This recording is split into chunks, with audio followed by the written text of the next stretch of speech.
ल अब म चाहिँ खानुलाई सुरु गरेँ है। यो भात हो।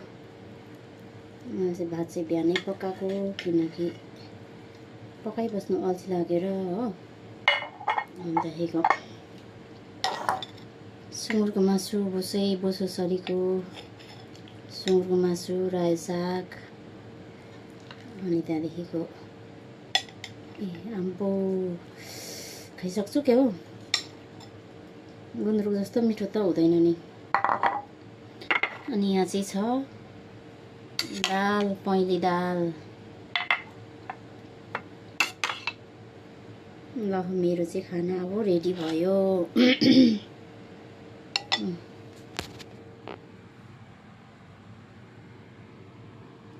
यत्रो धेरै भात खाइसकिन भने बर्बाद हुने। अब खान थालेँ ल म। अब चाहिँ खान थालेँ।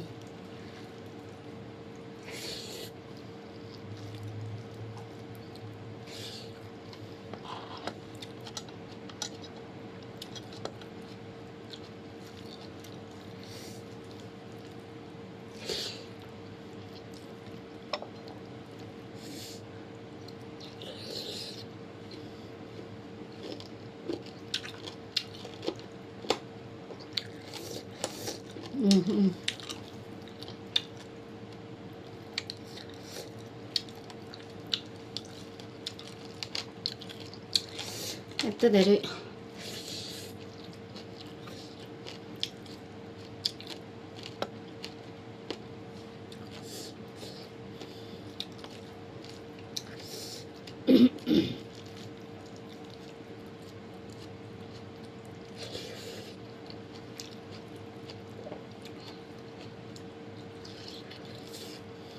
सुँगुरको मासु टन्न पाउँछ हङकङमा।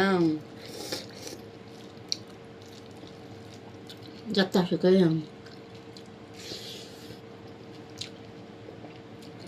बजारभरि सुँगुरको मासु मात्रै हुन्छ।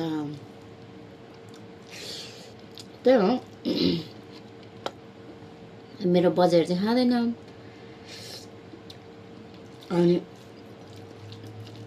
सन्डे गएको बेलामा 2 पिस दिन्छ, 2 पिस 50 रुपियाँ ठङ्गै भात र मासु हो।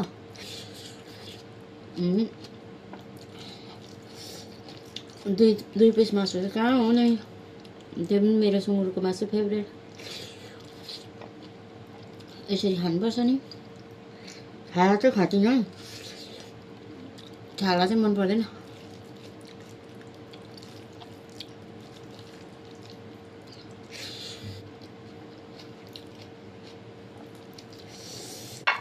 दाल पो मिठो भएछ। गुन्द्रुक सकिहाल्यो अघि बिहान। मासु भन्दा गुन्द्रुक मिठो हो।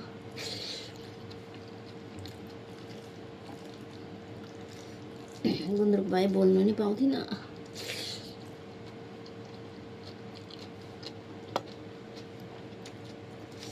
यो चाहिँ के भएको हुन्छ नि, घाउ छ नि घाउ। अघि बजार जाने बेलामा लिपस्टिक लगाएँ, अनि कोलगेट लगाएँ। के गर्नु, कोलगेट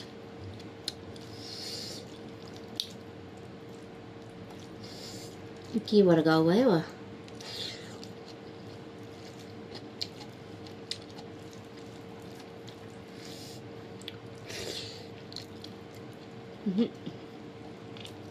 खानु नसक्ने रहेछ। लु